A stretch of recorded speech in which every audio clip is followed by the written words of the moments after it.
Hello, welcome to Buzzing with Cousin Talk. Cousin Johnny here. How's everybody doing out there? We got a great show planned today. It's going to be exciting. And before we start, I just want to shout out to the Monterey Peninsula, or actually all over, hardworking hospitality workers that have been working through this pandemic. Some of them lost their jobs. Some of them are back.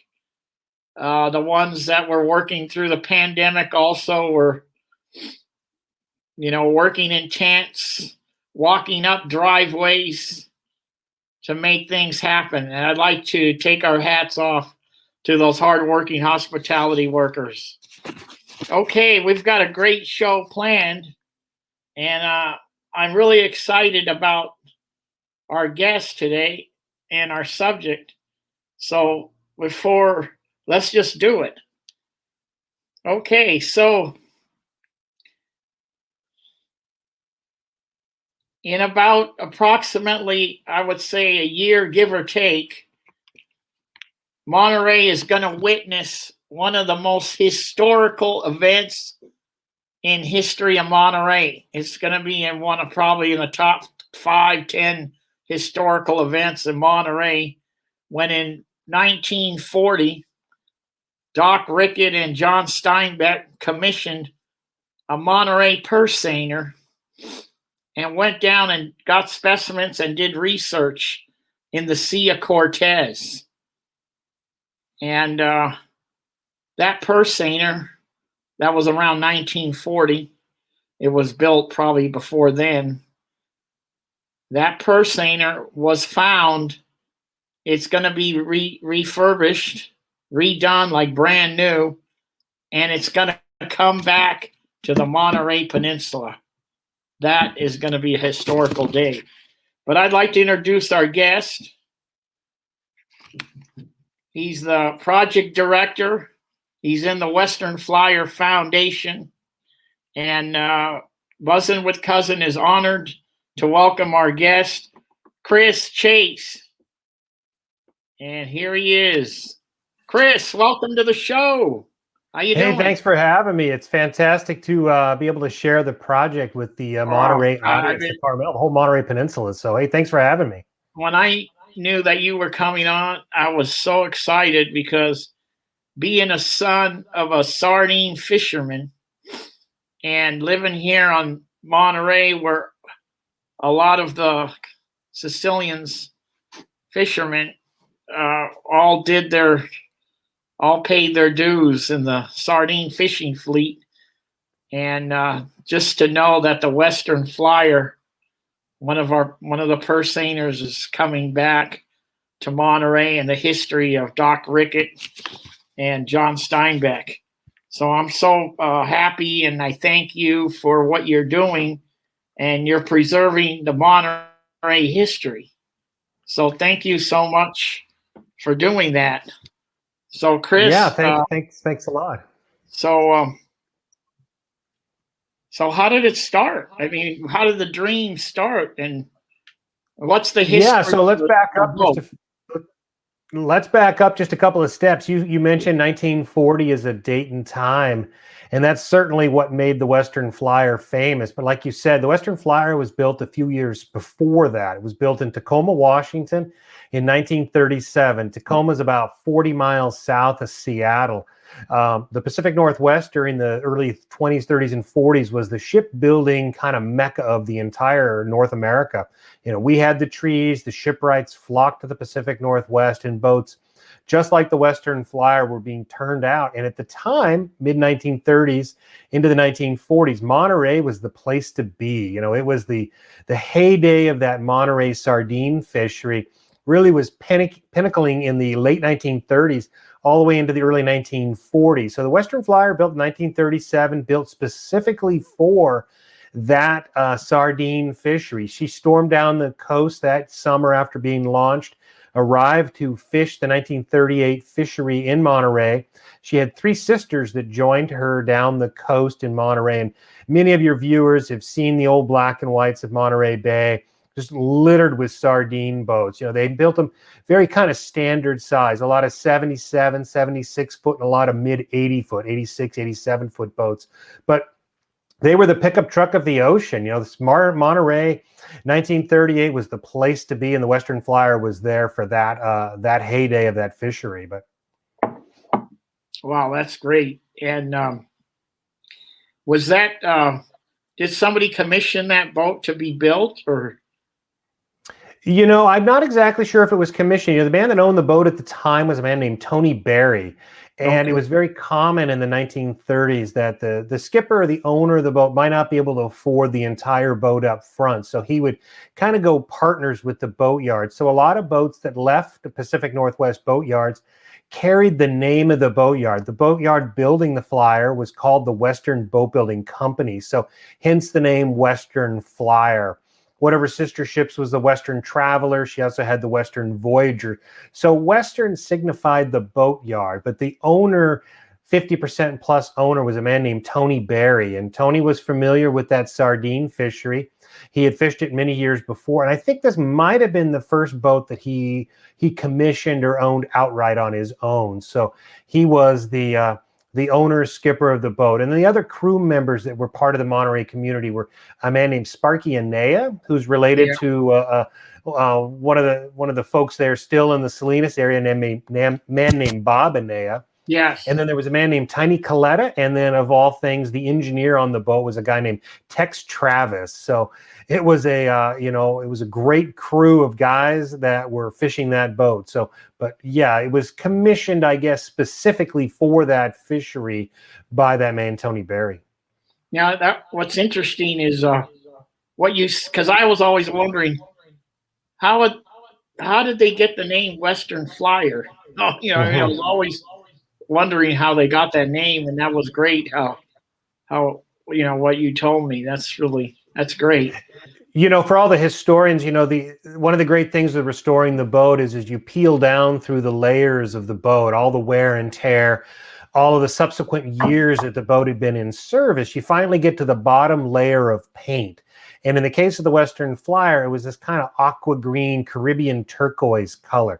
And it was very common that the boatyard that built the boat, not only would the name of the boatyard accompany the boat to the grounds, but the boatyard would have a proprietary color that they would paint all of kind of their accents. It was a black and white boat, but it also had this turquoise stripe that ran down the side of it. So you could look out across Monterey Bay in 1938 and you could see all of the boats that were built by that boat company, kind of the calling card. So you could say, God, that's a good looking boat. Oh, that's a Western Boat Building Company boat. And you might want to buy that. So it was one of the great discoveries was finding that bottom layer of the paint. I often tell people in the marine industry, the very first layer of paint really ever hangs on for dear life. All those years and years of paint on top of it, those are the ones that flake off over time. So we discovered that turquoise at the bottom of the barrel. Now the two sister boats, they also fished in Monterey then also, right? Correct? They did. Monterey, again, like I said in the opening, Monterey was the place to be. Monterey played a lot of roles in history of the fishing industry. It was probably one of the first places on the Pacific coast, not the East Coast, but the Pacific coast of North America that saw that boom and collapse of a fishery, that where humans had come into a fishery, they had perfected the means of catching those fish and were able to disturb that ecosystem permanently. So again, in 1937, 1938, 1939, if you go back through the catch records of the Monterey fishery, which are well recorded, those were really the boom years. And you see very quickly after that, by the 1940s and by 1945 even, 5 years later, that fishery had literally evaporated. The canneries we know on Cannery Row, by the late 1940s, they were actually railroad carring the sardines from further south into Los Angeles, San Pedro, and up north into the Golden Gate area. They were bringing them to the canneries. So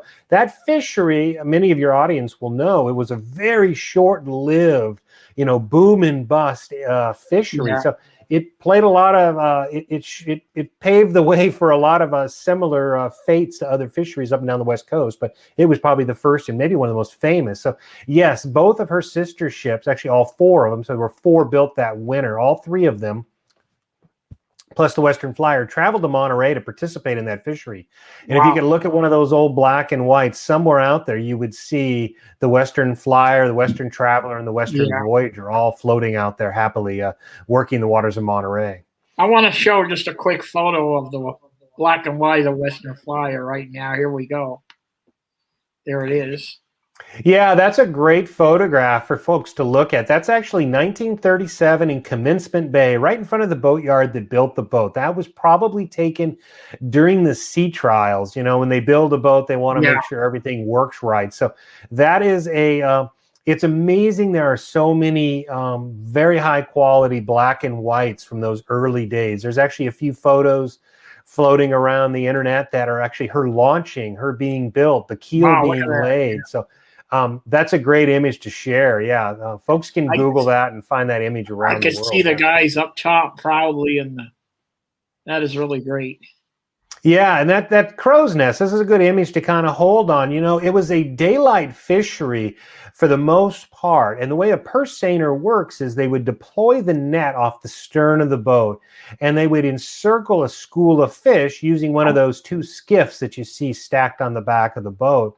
They would encircle that, and then why they call it a purse seiner is it would have basically drawstrings like on a purse, and those drawstrings would be drawn tight around the school of fish, and then brought up on deck and then dumped down into the fish hold. But they use that crow's nest at the very top of the mast to actually spot the school of fish.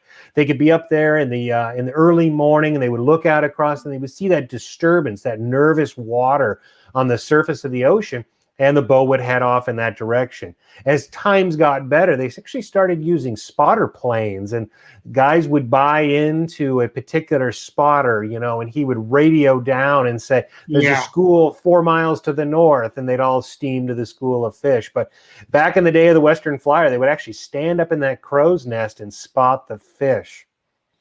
Now, Chris, I noticed that as the years went by, they had enclosed top drives or cabins. They started enclosing them. Is that right? Or right? There were, you know, as we get into the story of the Western Flyer here, you're spot on. As they went into history, you can see the guys standing out there in the weather. As we go into the 1960s, into the 1970s, the shipyards would start to enclose that space. And often on some of the bigger boats, the 87 and 90 footers, it was actually enclosed in the 1930s. But in the day of the Western Flyer in the 30s, it was an open air experience. You got to stand out there in the weather, and, you know, the rain, the sun, the hot, the cold, whatever it was, you got to experience the elements full facial there, right as they came at you. Yeah, like growing up in Monterey, you know, as an 11, 12-year-old, I used to just, you know, I grew up there a couple blocks away from the Fisherman's Wharf, and you could just smell the odor of the sardines in the morning. It was like, as a kid, it was like, oh, I hate that smell. But let me tell you something, I'd give anything to have that smell right back. It's beautiful. Yeah, it's a distinctive, the working cannery, you know, as many of your viewers know, you go down to Cannery Row now, and that it's, you know, that the essence of Cannery Row is really not there anymore. It's you know, it's tourists and t-shirts and candy. The buildings are still there, but, you know, I've traveled to Alaska quite a lot in my working career as a shipwright. And, you know, those canneries in Alaska are still vibrant. They're not sardines. They might be herring or obviously salmon. Yeah. But there is a smell. There's a sound. There's a 24-hour-a-day clank of the cannery. I think Steinbeck writes about that eloquently in Cannery Row. You know, they never slept. You know, that was a 24-hour-a-day business. And it is still in Alaska. So, and then you could hear the bell sound. Where the Monterey Bay Aquarium is now, that was the Hovden Cannery.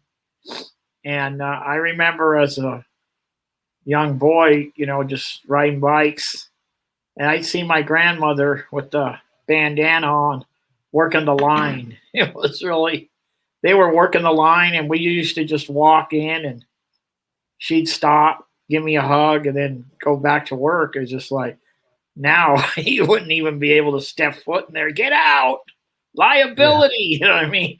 Liability, of course. Yeah. But so the Western Flyer, just to keep with the story of the Western Flyer, she was built specifically to be part of the Monterey fishery. It participated all the way until the 1940s, but it went on with its life. It did have this very unique brush with a man named John Steinbeck, which I'll talk about in a second. But as a boat, the Western Flyer goes on with its life. It leaves Monterey by the mid-1940s. It heads back to the Washington coast, where it participates in a couple of fisheries off the Washington coast. And it continues to head through the 1950s and into the 1960s, all the way out to the end of the Aleutian Islands, that long chain of islands that stick off kind of the toe of Alaska out towards Russia. And out there, it participated in the king crab fishery. This was a new fishery in the 1960s. It was a up-and-coming fishery, and the Western Flyer was Johnny on the spot to be part of that fishery.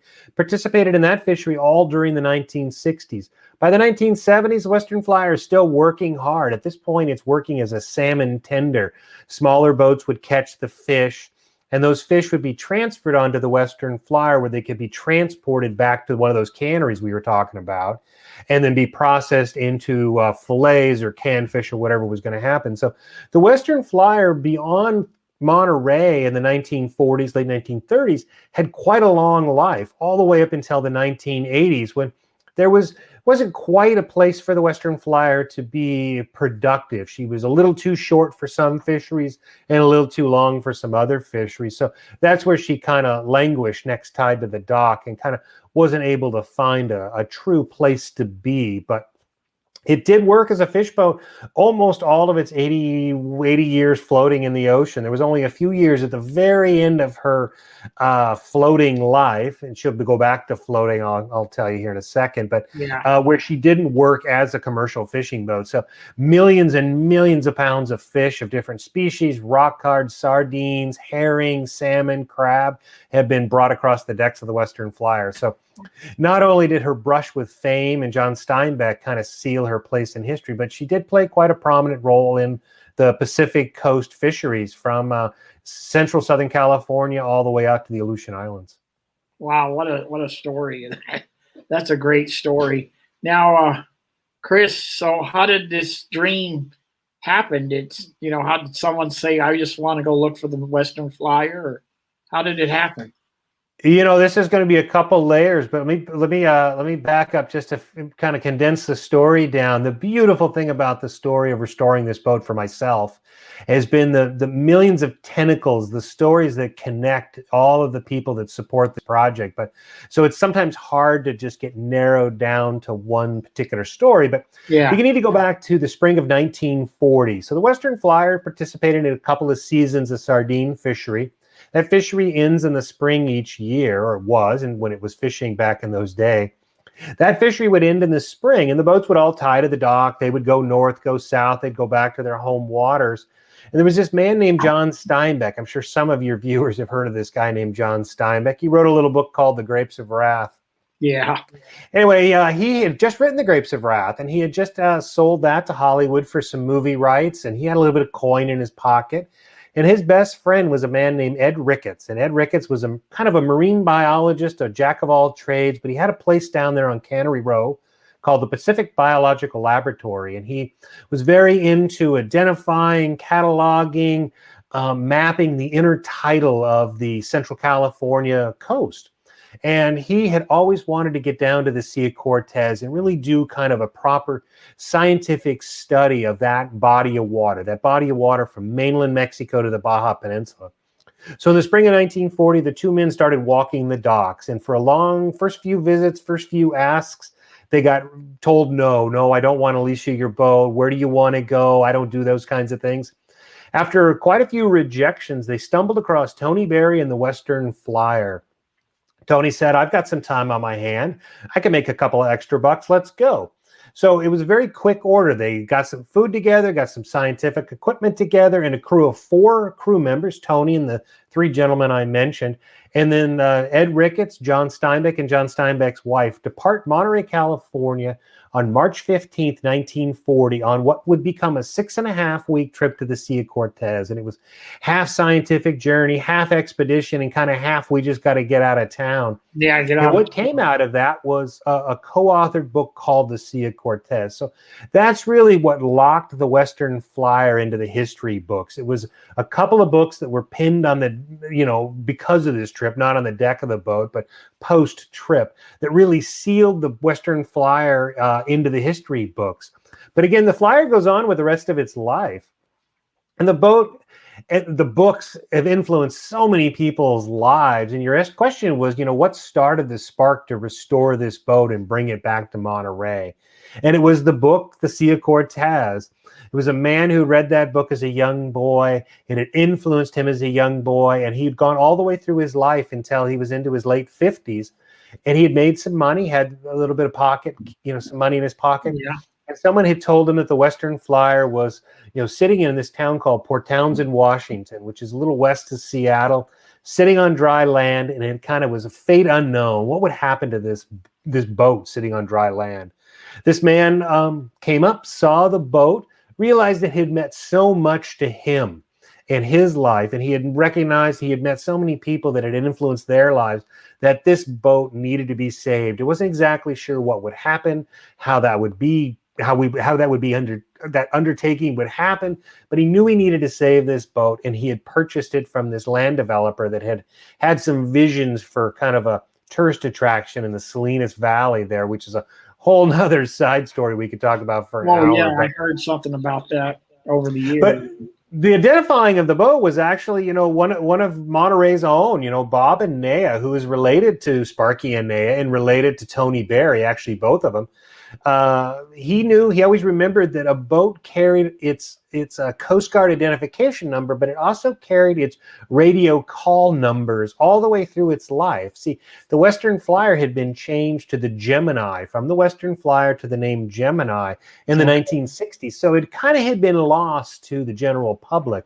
And with Bob's hard work, he actually, I don't know what, he must have had it written down on a napkin or something, or scrap of paper. He knew that radio call number, and he chased it down. He got on that like a dog with a bone, and he was able to identify that the Gemini sitting in Anacortes, Washington, was indeed the Western Flyer. So, boy, an awful lot of credit has to go to Bob and Nea and his hard work to identify it. Yes. I think he knew the story. His family was obviously in the sardine industry for a very long time, so he had a kinship to this boat and wanted to see it saved. He wasn't able to make the financial commitment to purchase the boat, but this man out of California, John Gregg, was able to make that commitment and purchase the boat, which started the wheels in motion of restoring the Western Flyer. We knew we had an 80-year-old boat that needed an awful lot of work, but we also knew that this boat meant so much to so many people, and it needed to be saved. So a nonprofit was formed called the Western Flyer Foundation, and the wheels were put in motion to restore this boat and bring it back to Monterey and let it be part of that community. Like you said very much in the opening there, the day that boat returns to Monterey should be a celebrated day, and it will be a celebrated day. Champagne will be flying, I'll tell you.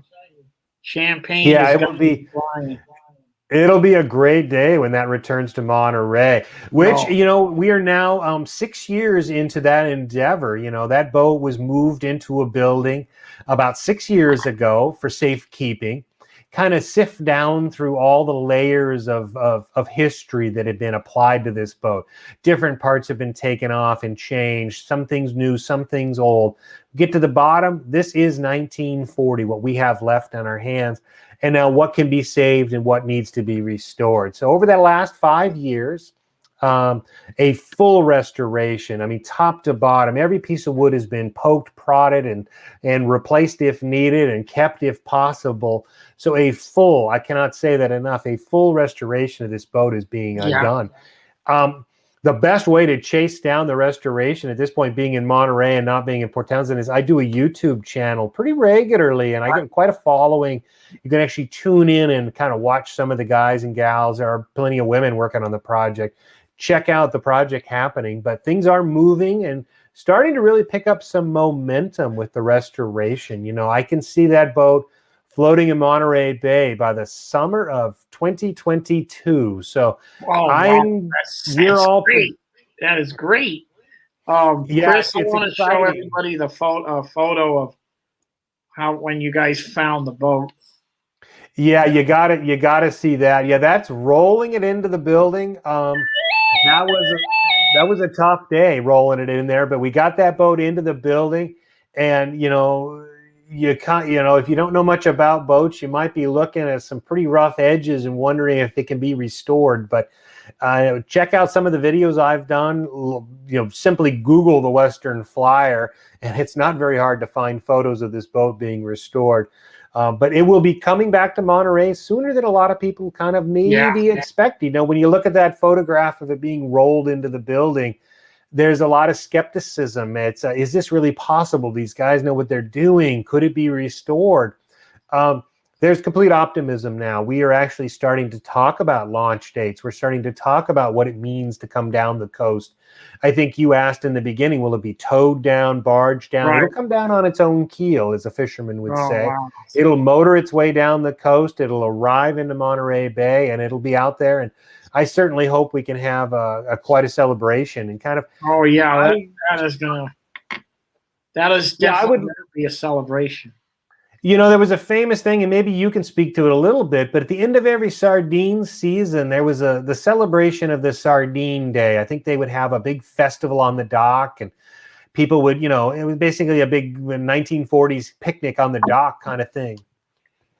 And I would love it if we could kind of invite the entire, you know, that sardine fishery. There's plenty of men and women in that community that have participated. Family, legacies, generations have been part of something that meant so much to Monterey. I think it would be wonderful if we could kind of recreate that, you know, Day of the Sardine Festival, bring the Western Flyer back, be down on the dock, let some of those older families, some of those generational fishing families come down and be part of something, tell the stories, rekindle some of that made Monterey not just a t-shirt shop and a candy shop, but something that was truly part of history. I think, you know, when people walk Cannery Row, they don't quite understand the importance of those buildings they walk by. Maybe they know, maybe they feel, maybe they read the book Cannery Row. But anyway, that's my vision. Maybe it's a romantic vision, but I'd like to see the community embrace the return of the Western Flyer. No, it's a beautiful vision. It's great. And if you need anybody to do leg work, you got a friend here in Monterey, you give me a call or email me, and I'll contact whoever to make this thing happen. Chris, I'm curious, when the foundation approached the owners of the Gemini, did they have any clue who the Western Flyer was? Or they go, why do these guys want this boat? What was that? You know, yes, he did. I've had several conversations with that particular fishing owner. And, you know, there's a side of this story that a lot of people enjoy hearing, and it's the boat is sunk 3.5 times in its life. And we can talk about the half time, but the 3 times are pretty significant. It hit a rock in Ketchikan, Alaska in 1971. But in 2013, it actually sank, tied to the dock twice. And that's where this interesting story comes in. The last owner of the boat, a man named, oh boy, his name just slipped right out of my mind. But anyway, the last owner of the boat, Ole Knudsen, there we go. He was a Norwegian guy. Ole Knudsen was the last man to own the Western Flyer as a fisherman. He owned the boat from the 1950s until 2013. And Bob and Naya had identified that the Gemini was the Western Flyer. Word kind of got out that a group in Monterey wanted to purchase the boat, bring it back to Monterey. And this land developer in Salinas, a gentleman that had owned quite a few different buildings, he had a vision for a hotel right downtown Salinas. I think it was in the Dick Broom building. Mm-hmm. He was going to restore that boat. He was going to put the Western Flyer inside the building, and you could come down and you could stay in the hotel and you could have a cocktail on the deck of the Western Flyer, but it would be a stagnant tourist attraction. So he kind of swooped in underneath the Bob and Naya Group, and he had a little bit more money than the Bob and Naya Group, and he purchased the Western Flyer out from underneath him, essentially. I might be, missing a few of the truths, but he basically bought the boat, and so he hands the check. I'm kind of embellishing the story, but he hands the check over to Ole Knutson, and Ole Knutson, if you know fishermen, he grabs his duffel bag, his personal belongings, he walks off the boat, gets in his pickup truck with his new check and his duffel bag full of clothes and goes home. The land developer, he gets in his rental car, heads back to the airport, and he flies back to California. He now owns the Western Flyer. Wow, Well, he didn't forget, he kind of forgot to check the bilge pumps. He kind of forgot to check the condition of the boat. And the boat on his watch literally sank tied to the dock. It sank down underneath the decks. The house was underwater. It was raised a couple of weeks later, tied to the dock again. Land developer said, my job is done here. The boat's floating again. He gets in his rental car. He goes back to the airport, flies back to Salinas, and the boat sinks again, tied to the dock. So a lot of damage was done on that second sinking. I often, if some of your viewers want to, I would encourage them to Google Western Flyer. You see some very ghostly, eerie photographs of the boat covered in seaweed and silt. Oh, wow, yeah. It was underwater for almost 6 months at that point, and it was raised up, and that's how it actually ended up in Port Townsend. It was the nearest haul-out facility to get a boat out of the water that large. Was brought to Port Townsend and hauled out of the water. So, your question was, did the last fisherman know what he had? And when I talked to Ole Knutson on the phone a couple of times, he always knew it was the Western Flyer, but he didn't really pay any much attention to it. To him, if your viewers know fishermen, it was a tool. It was a boat. Many of these boats we work on, I've worked in the fish industry all my life. Many of these boats have long storied histories of working in the North Pacific, working in the California fisheries. So to him, it was just another fishing boat. It was the Western Flyer. I think he told me he had heard about the story. He'd heard about this guy named John. But to him, it was just a fish boat. Wow, that's really great. And you've been pretty much working on it for what you said, 6 years now? The foundation was formed about 6 years ago, but if anyone is in the nonprofit world, sometimes it takes a long time to put the wheels on the car and get things moving. Yeah. So, the first 4 years of that foundation was doing a lot of the due diligence, creating the nonprofit. We got the boat on the National Historic Registry. We secured some funding, some national federal grants for historic preservation. Lots and lots and lots of private money, lots of very small donations from Monterey, Carmel, Santa Cruz, Moss Landing, that whole area. People that really believe in this boat have really stepped forward and see the value in restoring this boat. The value, bringing it back to Monterey. So value, It took a long time. That due diligence took a long time to get the wheels on the car, get the car moving. Really, the hardcore restoration that people can follow along on YouTube has been about 26 months long, 28 months long. Started in Halloween of 2018, if I can remember. Too many numbers, but so the really hardened restoration will be about 3 years long. The physical, the removing and putting new boards. There's been massive amounts of replanking, reframing, deck beams, lots and lots and lots of structural work. So she will be better than she was when she was original. Yeah, I've been watching those videos, and I encourage the listeners to get on YouTube and check out these videos, and it's fascinating how you're bringing this, every screw, everything is original. I mean, going to be original. There's nothing that's not going to be like it was when it was new. So that's really great. Yeah, yeah, the restoration has gone deeper than anyone ever thought it would go, and at certain points in the project, we have chosen to actually upgrade some of the materials and make this boat, even longer lasting. We all know that materials are expensive, labor is Yeah, expensive, so in the 21st century, we try to do the best we can with every piece of wood, every screw, every bolt you put into yeah, a boat.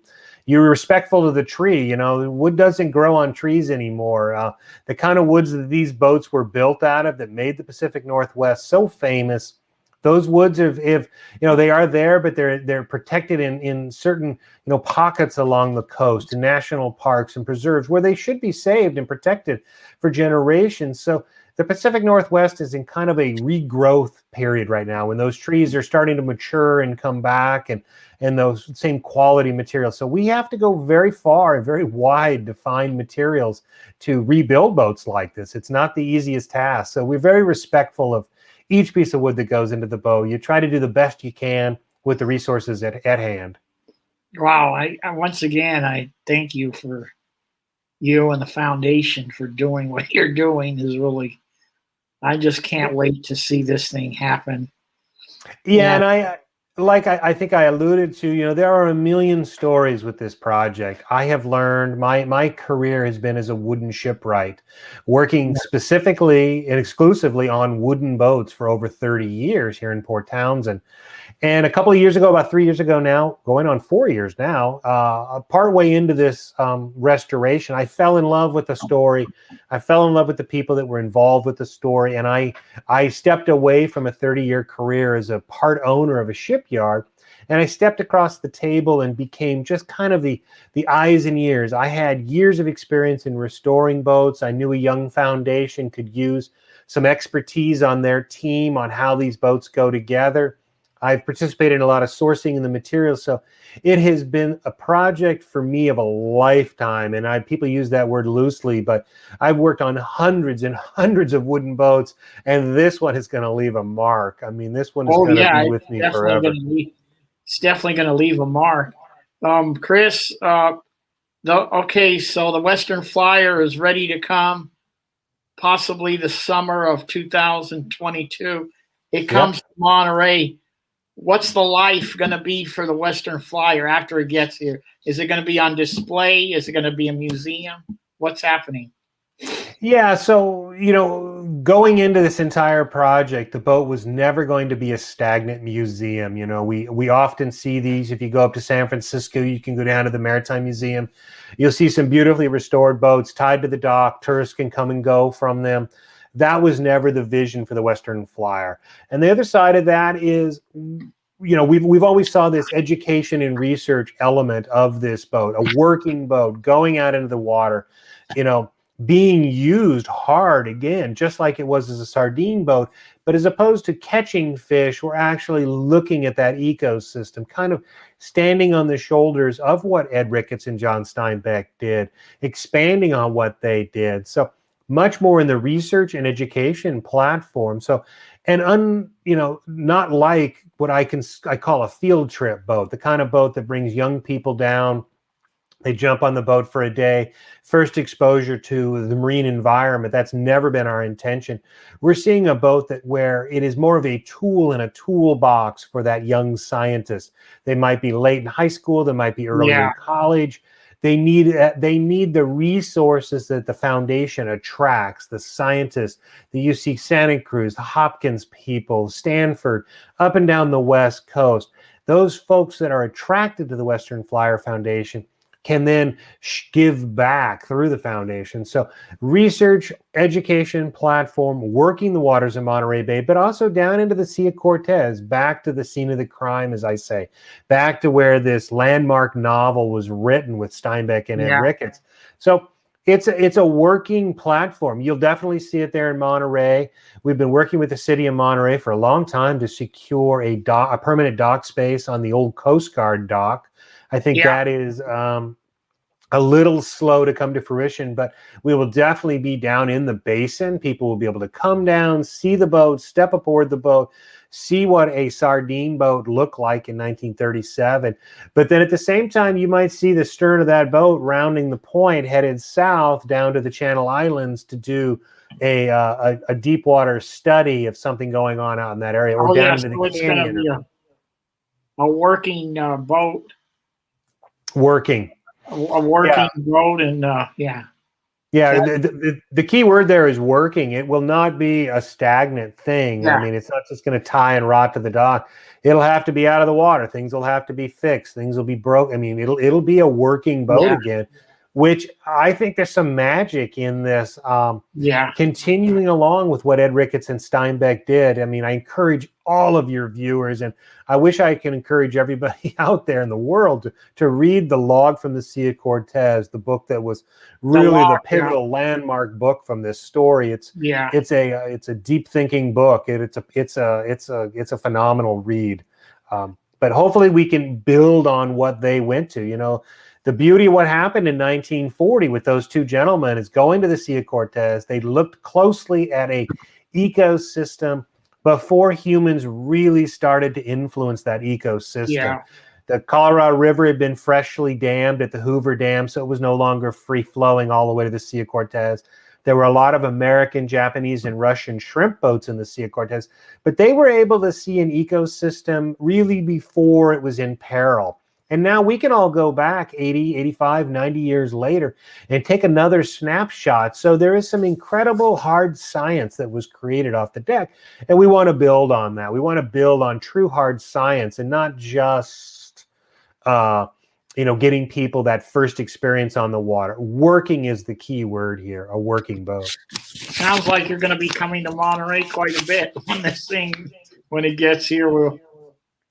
Yeah. I tell people, as we come to the end of this discussion, which really, again, I really enjoyed, as we come to the end of this discussion, the Western Flyer may be 800 miles north of Monterey, California right now. It's in a small town called Port Townsend, Washington. There's a disconnect from the city of Monterey, the Monterey Peninsula maybe. Maybe people who are viewing have read about it in the newspaper, seen a clip on maybe the Monterey Herald. But it is the city of Monterey needs to embrace it. It will be there soon enough. It is their cherished vessel, coming back to the city of Monterey. So that's going to be, and Port Townsend will always be like a sister city or a sister town of the Western Flyer forever. And, I've been trying to do as many of these talks as possible. In this day of COVID, it's hard to get the word out. Yeah. I love shaking hands. I love talking to people. Hopefully you can see my passion in this story. I love the face-to-face, but anytime I can take a few minutes and share the story with the Monterey Peninsula and get that community excited about something that really historically, the sardine fishery, again, we've talked about it. It was maybe a forgotten, but boy, it left an indelible mark on the city of Monterey. It left a mark. Yeah. I mean, it's talked about every day. I just had a conversation. That Coast Guard pier you're talking about, by coincidence, yesterday, a couple friends of mine, we went and had lunch over there. There's a couple restaurants on that side, and we mentioned the sardine because right now they got a big squid.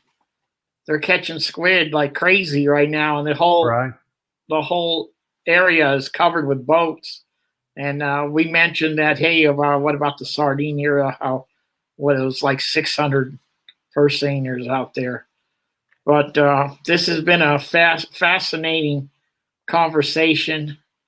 You got a guy here that I can get the word out as much as I can, and you need anybody to, you need someone from Monterey that, you need somebody to go do something or whatever. You can always count on Chris. You can count on me. And the best thing, we have grown our foundation very organically. We've never beaten the drum. We've never openly asked for donations. Yeah. What I do ask everyone who kind of hears this story is if there's any part of the story that sparks an interest, that you kind of, your eyebrow goes up for a second, is tell somebody else, just spread the word, tell people, the right people gravitate to the story at the right moment in time.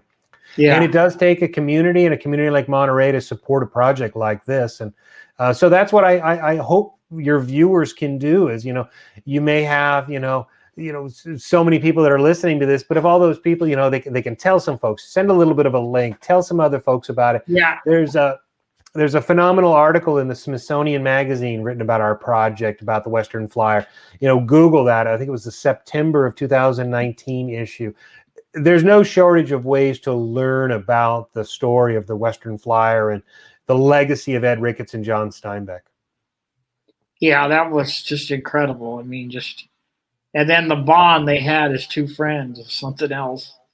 Lifelong. We could talk about this forever. I mean, we can go on forever. We can talk about so many amazing, again, tentacles of this story are endless.